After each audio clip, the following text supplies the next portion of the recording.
Good afternoon and welcome to Market Moves, Empower's news segment where we offer perspective on big market shifts. U.S. stocks soared this morning following former President Donald Trump's victory. Empower's chief investment strategist, Marta Norton, is with me to explore how Trump's policies could reshape the financial landscape. Marta, it was a late night and a super early morning for a lot of us, so thanks for being here. Happy to be here. Let's dive right into it. With Trump's election win, we've seen an immediate surge in the stock market. Can you explain why investors are reacting positively? Yeah, I'd point to two factors at play. The first is just taking uncertainty off the table. A lot of folks were worried about a prolonged election process, potentially a contested election. Since we have a clear, decisive outcome, that's less of a concern, and equity markets can now key around a new policy set of proposals. Another consideration is that the Trump trade is now full throttle. We, of course, had the Trump trade live and in markets, certain asset classes behaving according to what Trump policies could be. But we didn't have certainty around election outcomes, and certainly polls were close. Now that we have clarity there, that Trump trade can run wild. That's insightful. That makes sense. But let's talk about tax policies, because it seems tax policies are a significant driver here as well. Yes. So I think taxes are one of the major reasons why we're seeing an equity market rally, and particularly a small cap rally. Now, of course, the proposal is on the table to extend the 2017 tax cuts, with corporations actually modify and bring the tax rate down modestly with domestic producers. So companies that are producing their goods within the U.S. actually see that effective tax rate fall even further. And so I think that's a big explanation for why we're seeing the Russell 2000 index, which is measuring small cap stocks, behave the way it is. Speaking of policies, Marta, let's discuss trade. How do you think Trump's tariff plans will impact global trade and market stability overall?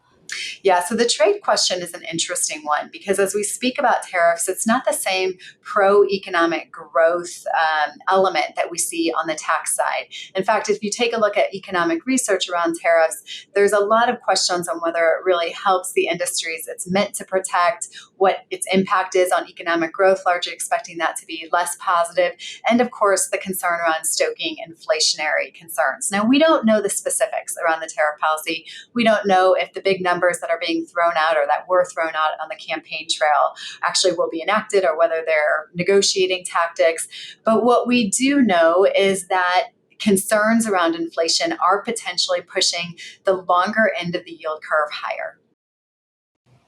Absolutely, Marta. It seems like there's a lot of uncertainty surrounding this issue, but I want to shift gears a little bit. We've talked about the bond market. We've talked about the stock market. Let's address the dollar because it seems to be reacting strongly as well.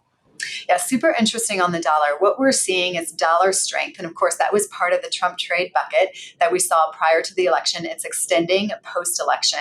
And the argument there is that potentially the Fed may not cut rates as much as investors had previously thought. Now, that was already something that was in the works as we were contemplating a soft landing. But as you think about inflationary pressures from tariffs, it's possible that we see those rate cuts slow even further. And when you compare U.S. monetary policy to monetary policy in other countries where there is a greater urgency to see those rate cuts, then you see a much stronger U.S. dollar. That makes sense. It seems another topic that keeps coming up time and time again is deficits. You've discussed this with us before, but I'm curious, what's the current deficit concern and why is this relevant to investors?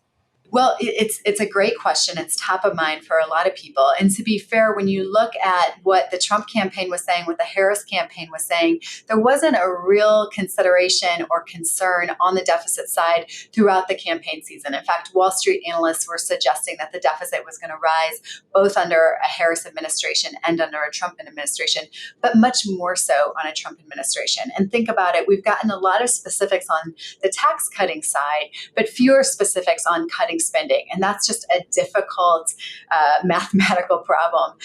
It's hard not to see deficits expand with that kind of calculus. And one thing I would add, just to really drive this point home, is that when you take a look at the spending that we're doing, we're spending more on servicing our debt than we are on defense. And regardless of where you fall on spending, it's arguable that that's not a productive use of capital. And so I think that's another element that bond market investors are reacting to, is just a higher deficit and what that means for the yield curve.